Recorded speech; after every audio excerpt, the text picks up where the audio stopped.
김경수 지사에 대한 대법원 판결 이후 수구 보수 진영에서 촛불 정권의 정통성을 훼손하려는 발언들이 쏟아지고 있습니다.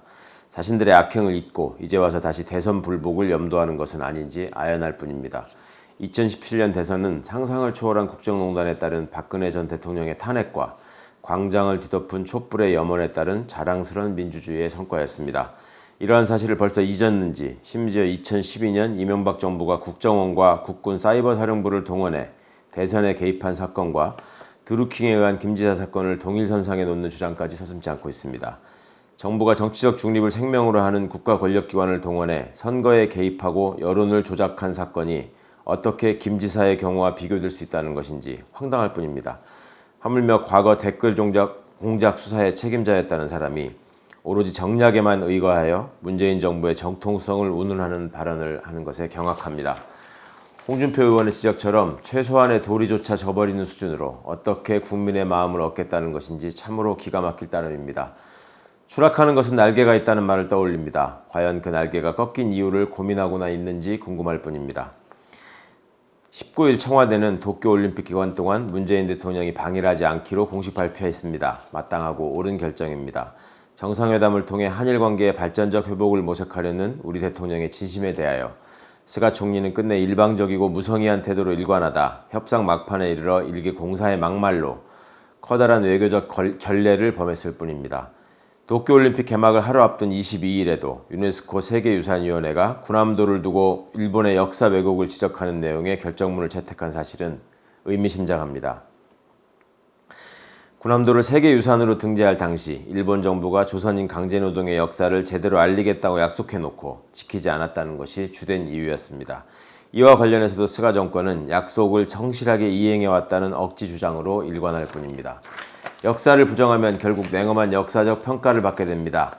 일본 정부의 퇴행적 태도가 일본 몰락의 전조로 읽히고 있다는 점을 명심하기 바랍니다. 우여곡절 끝에 열린 도쿄올림픽은 평화와 화합의 잔치가 되기는커녕 독도 표기와 우길기를 둘러싼 일본의 막무가내식 행태로 그 숭고한 정신이 더럽혀지고 있습니다. 연일 계속되는 무더위와 코로나19의 혼돈 속에서도 우리 선수단은 건강하게 실력을 발휘하고 안전하게 복귀하시길 소망합니다. 34조 9천억 규모의 2차 추경 및 민생 법안이 7월 국회에서 통과되었습니다. 국민 88%에게 재난지원금을 지원하고 코로나로 인해 타격을 입은 소상공인 지원 범위를 확대하는 2차 민생 추경안입니다. 그간 지급 범위를 둘러싸고 기재부가 보인 고집이 진정 국민과 나라를 위한 충정이었다면 반복되는 땜질식 처방으로 그치지 말고 어려움에 신음하는 시민들에 대한 근본적 회복 체계를 면밀하게 수립하여 집행할 수 있어야 할 것입니다. 기상이변으로 인해 매년 호우와 산사태로 심각한 시설 및 인명피해가 일어나고 있습니다. 올해도 본격적인 무더위가 시작되고 집중적인 비 피해로 민생의 어려움이 가중될 수 있다는 우려가 큽니다.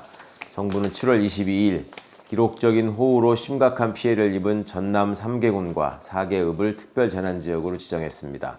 큰 피해를 입은 주민들이 하루빨리 일상으로 복귀하시길 바라는 마음입니다. 자연재해는 사후대책보다도 예방이 중요합니다. 재난취약시설에 대한 현장 점검과 시설 보강, 양식장과 농축산업계에 대한 지원대책 마련 등을 위해 정부가 최선을 다해주기를 바랍니다. 열돔 현상으로 전국에 폭염이 이어지고 있는 가운데 전력 수요가 급증할 것으로 전망되자 이를 기다렸다는 듯이 탈원전 때문에 전력 수급난이 생겼다는 야당과 일부 언론의 주장이 이어집니다. 실제 현 정부 들어 사라진 원전은 월성 1호기뿐이고 신고리 4호기가 가동을 시작하면서 원전 설비 용량은 2017년 2.25기가와트에서 올해는 2.33기가와트로 오히려 증가했다는 사실은 외면한 채 국민을 속이고 있는 것입니다. 일본의 대표적 보수 정객들조차 전 세계에 탈핵을 호소하는데도 원전 마피아와 손잡은 수구 세력의 기만적 행태는 여전합니다. 전력 공급에 대한 국민의 불안을 해소할 수 있도록 정부는 에너지 수급 상황과 장래 전환 정책의 청사진을 국민들에게 더욱 적극적으로 설명하고 사실을 알려야 하겠지만 근거 없는 불안을 조장하며 국민을 속이는 일부 야당과 언론의 행태에 대하여도 응분의 심판을 해야 할 것입니다. 아무쪼록 전염병과 무더위를 이겨내시는 건강한 한 주 되시길 소망합니다. 감사합니다. 이재용 삼성 부회장 가석방과 사면 논의는 위헌 선동과 다름없습니다. 여당과 언론에서 이재용 가석방 논의가 흘러나오고 있습니다. 우리 헌법은 법 앞의 평등을 국민 기본권이자 민주공화국 핵심 가치로 선언하고 있습니다. 우리는 그동안 범법을 저지른 재벌 오너들에 대한 솜방망이 처벌과 사면 남발로 유전무죄, 무전유죄를 수없이 확인해 왔습니다.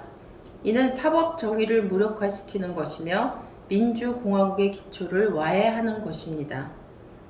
한편에서는 대선 후보들이 불평등과 불공정 해소가 최대 과제라 외치며 다른 한편에서는 재벌 오너의 가석방 운운하는 것은 한편의 블랙 코미디입니다. 이래서는 누구도 정치에 신뢰를 보낼 수 없습니다.